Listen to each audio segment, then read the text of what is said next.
अस्सलाम वालेकुम, my name is Shahid Anjum, lecturer statistics. जी स्टूडेंट, आज हम ICS first year statistics chapter number 2 का एक टॉपिक है फ्रीक्वेंसी डिस्ट्रीब्यूशन।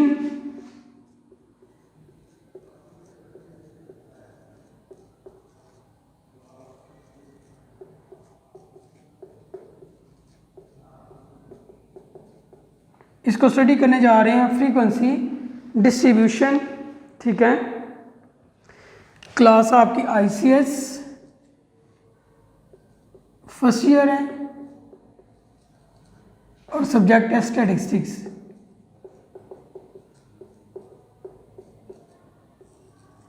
ठीक है जी।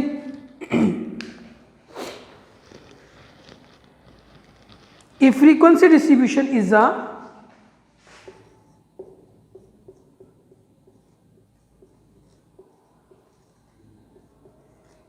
frequency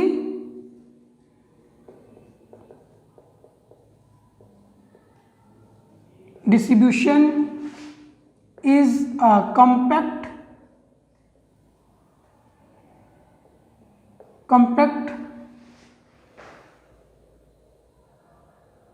form of data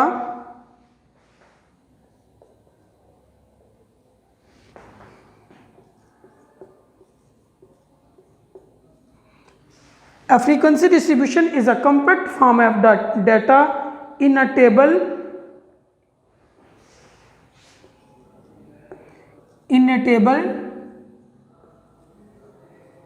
ठीक है।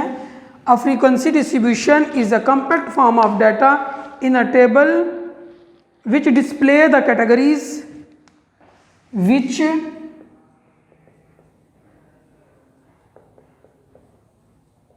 displays the categories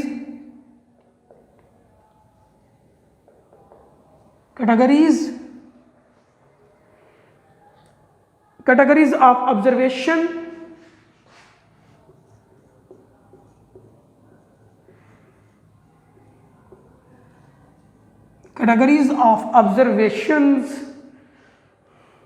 according to their magnitude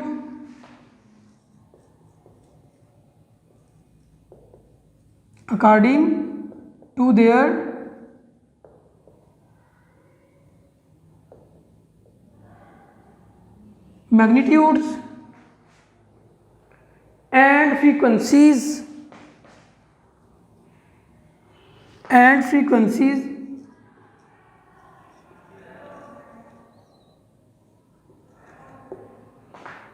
according to their magnitudes and frequencies such that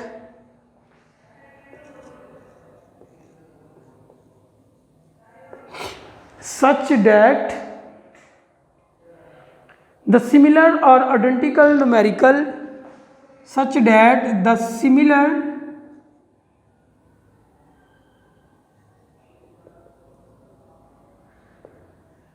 and identical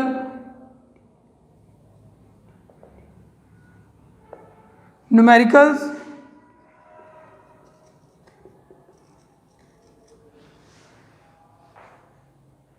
values are grouped. Numerical values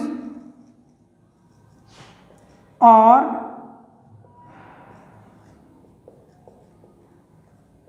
grouped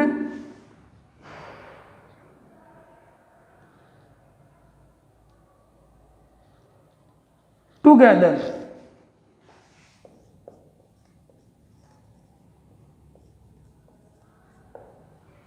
ठीक है जी।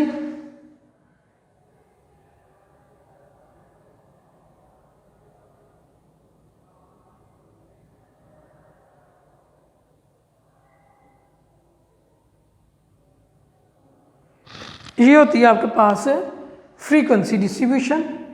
फिर से देखिएगा इसको। A frequency distribution is a compact form of data. Frequency distribution असल में आपके पास data की एक कॉम्पैक्ट फॉर्म होती है, एक टेबुलर फॉर्म होती है, form of data in table, जो कि टेबल में शो की जाती है, विच डिस्प्ले, जो हमें जाहिर करेगी द कैटेगरीज ऑफ ऑब्जर्वेशन की कैटेगरीज को अकॉर्डिंग टू देयर मैग्नीट्यूड, उनके मैग्नीट्यूड के लिहाज से एंड फ्रीक्वेंसीज और उनकी फ्रीक्वेंसीज के लिहाज से, सच डैट इस तरह के the similar and identical numerical values जो है, जो सिमिलर एक जैसी और आइडेंटिकल जो न्यूमेरिकल वैल्यूज होगी वो वैल्यू ग्रुप के अंदर इकट्ठी रिप्रेजेंट की जाएगी। इसको हम फ्रीक्वेंसी डिस्ट्रीब्यूशन कहते हैं। ठीक है, अब इसके कुछ स्टेप्स हैं। Steps are taken into account while making the frequency distribution. वो स्टेप्स कौन से हैं उनकी हम बात करते हैं। फ्रीक्वेंसी डिस्ट्रीब्यूशन बनाने के लिए जिन स्टेप्स का की हमें ज़रूरत होगी वो स्टेप्स कौन से हैं, ठीक है जी, उनकी बात करते हैं।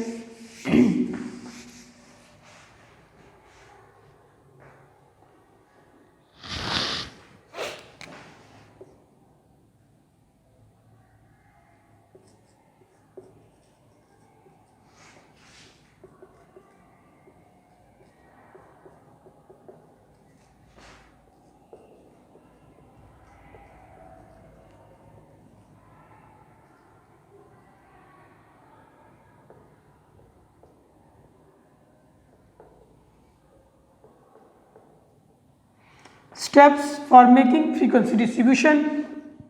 Number 1, calculate range of the data.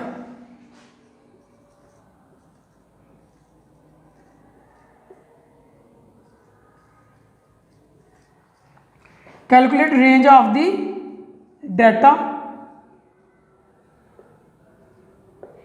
सबसे पहले आपने डाटा की रेंज कैलकुलेट करनी है। ठीक है, जो आपको डाटा दिया जाएगा उसकी सबसे पहले आपने रेंज कैलकुलेट करनी है। रेंज का क्या फार्मूला होता है? मैक्सिमम वैल्यू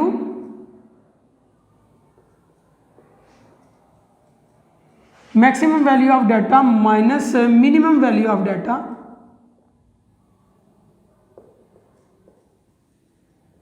ये आपके पास रेंज होगी। ये था आपके पास फ्रीक्वेंसी डिस्ट्रीब्यूशन। जब भी आप फ्रीक्वेंसी डिस्ट्रीब्यूशन बनाना चाहेंगे उनमें पहला स्टेप आप यही करेंगे कि आप सबसे पहले डाटा की रेंज फाइंड करेंगे। Number 2, decide about the number of classes.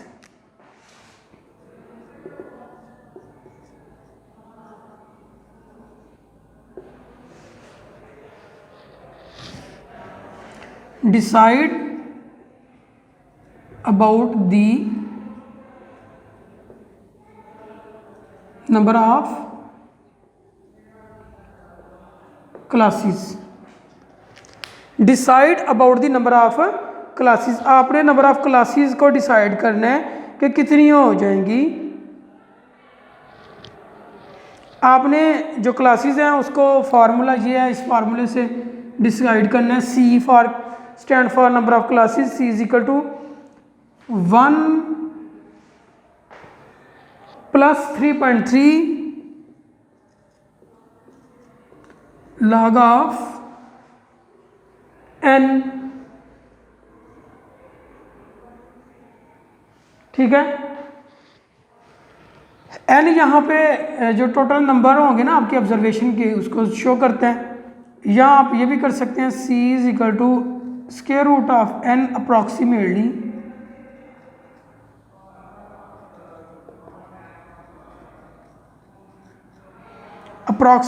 जो आपके पास नंबर ऑफ क्लासेस हैं n का स्क्वायर रूट होगा। ठीक है, या 1 प्लस 3.3 log ऑफ n, ये आपके पास नंबर ऑफ क्लासेस है।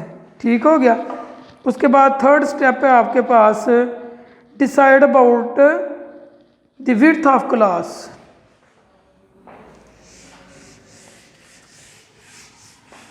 नंबर 3 है विड्थ ऑफ क्लास।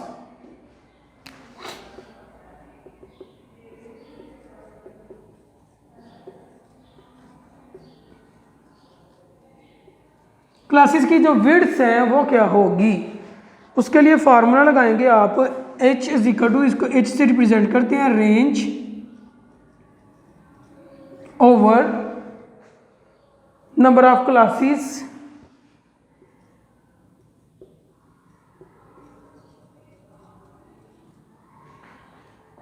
ऐसे लिख सकते हैं आप, r ओवर सी, h होगा ये और आपके पास रेंज नंबर ऑफ क्लासेस सी, जो इससे पहले आपने स्टेप नंबर 2 में सी कैलकुलेट कर लें।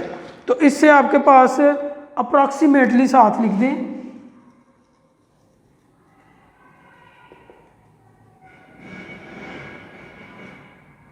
ठीक है जी, ये आपने थर्ड स्टेप है जिसमें इंटरवल हाइट या विड्थ ऑफ क्लास आपने फाइंड करनी होगी। अभी हम फोर्थ स्टेप की तरफ चलते हैं। वो क्या है जी?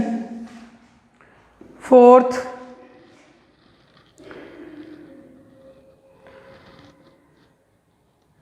ये जी decision about the starting point.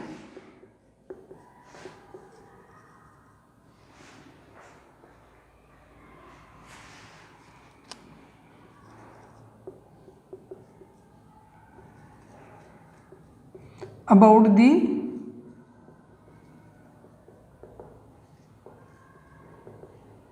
starting point।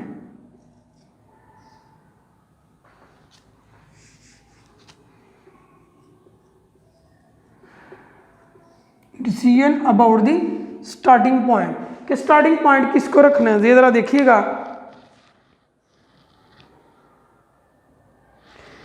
It is started before the minimum value in such a way that the midpoint, the average of lower and upper class limit of the first class is properly replaced। उसके बाद है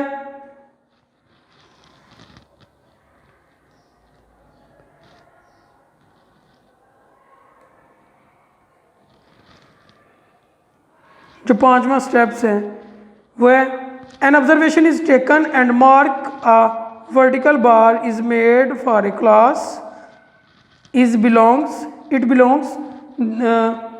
a running tally is kept till the last observation, the tally count and then frequency। क्या आपने 5वें step में क्या करना है कि आपने जो होगा ना स्टार्टिंग पॉइंट के बाद जो स्टार्ट करके तो आपने फ्रीक्वेंसी डिस्ट्रीब्यूशन को बनाते जाना है कॉलम्स के अंदर, ठीक है, और उसकी वैल्यूज़ को लिखते जाना है।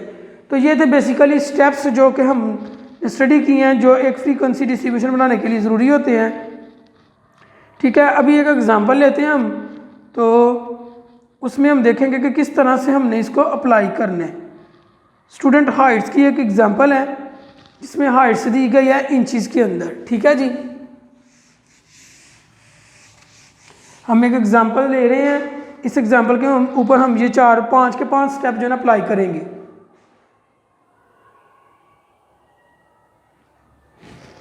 जी देखिएगा, the students of height of 30 students measured at the time of registration is given by, ये एग्जांपल्स में आपको दिया गया जिसमें मैं बता देता हूँ कि जो वैल्यूज़ है वो 91, 98,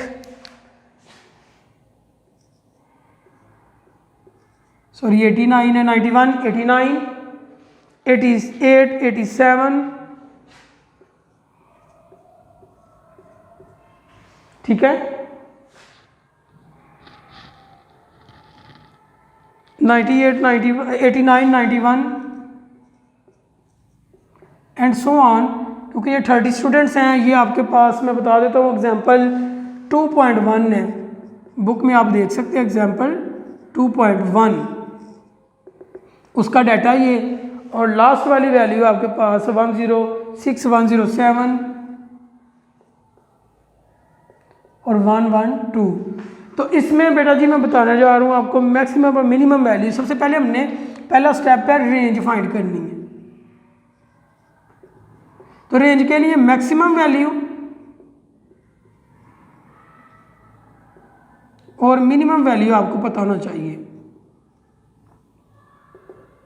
मैक्सिमम वैल्यू इस डाटा की ये है और मिनिमम वैल्यू डाटा की 87 है, कि 87 से कोई वैल्यू छोटी नहीं है और 112 से कोई वैल्यू बड़ी नहीं है। ये आपकी डाटा की वैल्यूज़ आ गई। अब देखिएगा, अब रेंज फाइंड करें। Range maximum value minus minimum value 112 minus 87, तो रेंज आपके पास आ गई जी 25।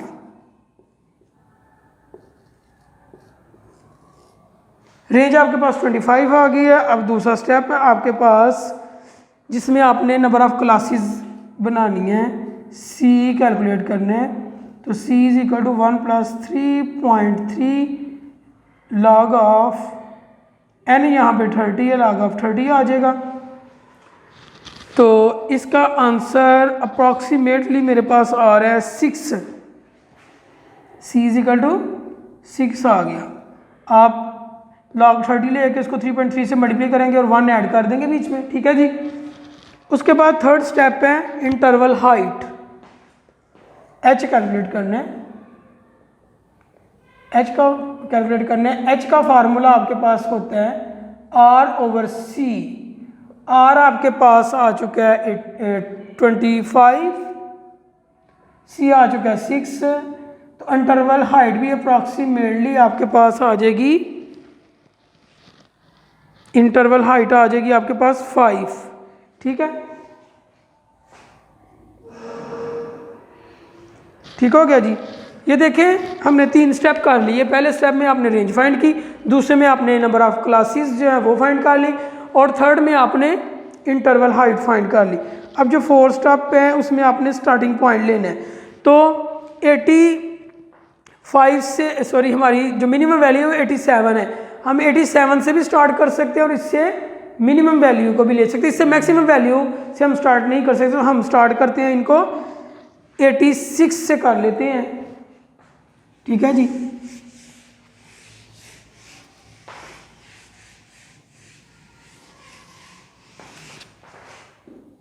क्लासेस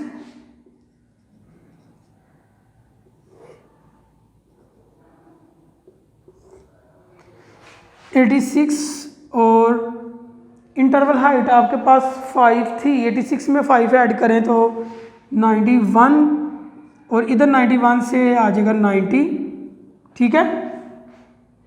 इसे काम रखना है आपने। 91 में फिर आप जो है ना वो आपके पास जो इंटरवल हाइट है उसको ऐड कर दे, 5 थी, ठीक है। h आपने 5 कैलकुलेट किया है, तो 5 ऐड करें ज़रा, 96, इधर आ जाएगा 95, 96 + 5 101, इधर 100, इधर 106, इधर 105। लास्ट वैल्यू आपकी मिनिमम मैक्सिमम वैल्यू आपके पास 112 थी। जब 112 इस रेंज में आ जाएगा तब हम इसको छोड़ देंगे। इसके बाद इसमें 5 ऐड करें तो 111, तो इधर आ जाएगा आपके पास 1110, तो इसमें 5 ऐड करें तो 115। ये आपकी नंबर ऑफ क्लासेस हो गई। अब इसके बाद आपने जो है ना वो फ्रीक्वेंसी का कॉलम बनाना है, फ्रीक्वेंसी f, ठीक है। देखिए फ्रीक्वेंसी आपके पास कैसे आएगी, 86 से 90 की रेंज जो है उसमें कितनी वैल्यूज़ आती हैं। अगर यहाँ पे सारी वैल्यूज़ लिखी हो तो हम उनको काउंट कर सकते हैं। जैसे कि 86 से 90 ये 1 2 3 4, ये 4 वैल्यू मुझे यहाँ पे नज़र आ गई जो कि इस रेंज में आ रही है। बाकी भी आपने पूरे डाटा में से वैल्यू कैलकुलेट काउंट करनी है, तो वो आपके पास 6 वैल्यूज़ बनेगी ऐसी जो इस रेंज के अंदर आती हैं। अब दूसरी रेंज में 91 से 95 देखें आप, तो वो आपके पास 4 वैल्यूज़ आएंगी। 96 से 10 तक देखें, 100 तक देखें तो 10 वैल्यूज़ आएंगी, ठीक है। उसके बाद आप 101 से 105 की रेंज देखें तो आपके पास 6 3 और फिर 1, 6 3 और फिर 1। तो मैंने आपको मेथड बता दिया, करना आपने किस तरह से है। बाकी क्योंकि ये एग्जांपल है, बुक पे सॉल्व है, आप वहाँ से देख सकते हैं। तो ये आ गई फ्रीक्वेंसी। फ्रीक्वेंसी के बाद आप टैली मार्क बना लें।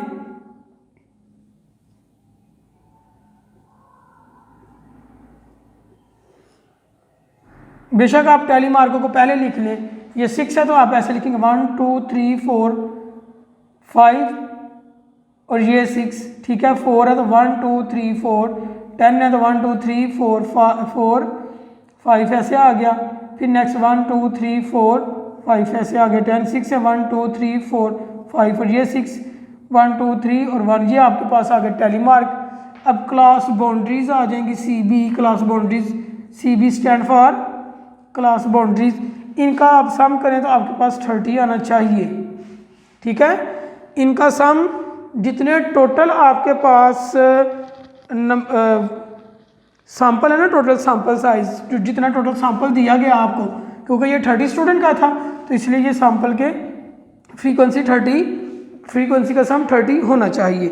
टैली मार्क फ्रीक्वेंसी हो गया। क्लास बाउंड्रीज, क्लास बाउंड्रीज में आपने क्या करना है कि जो पहले है ना, ठीक है, लोअर क्लास बाउंड्री, इनको मैं एल और इनको अपर को यू से डिनोट कर रहा हूँ। लोअर क्लास बाउंड्री में से 0.5 माइनस कर देंगे आप और अपर में 0.5 ऐड कर देंगे, तो 0.5 माइनस करें तो 85.5, ये आ जाएगा 90.5।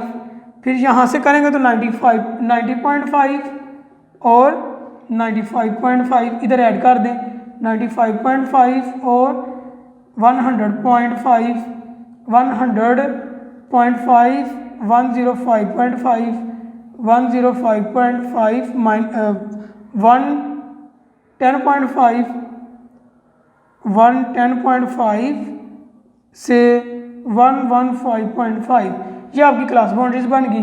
तो ये थी आपके पास फ्रीक्वेंसी डिस्ट्रीब्यूशन।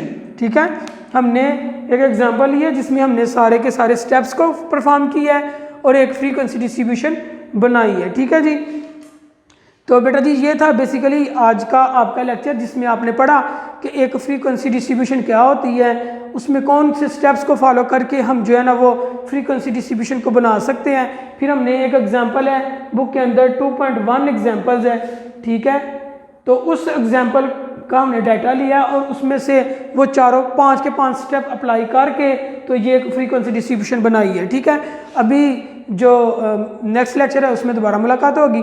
ओके बेटा जी, अल्लाह हाफिज़, अपना ख्याल रखिएगा। वीडियो पसंद आई तो लाइक करें, अपनी राय कमेंट करें। ऐसे ही मजीद वीडियोस के लिए हमारा चैनल सब्सक्राइब करें और बेल का आइकन दबाएं ताकि आपको हर वीडियो का नोटिफिकेशन मिलता रहे।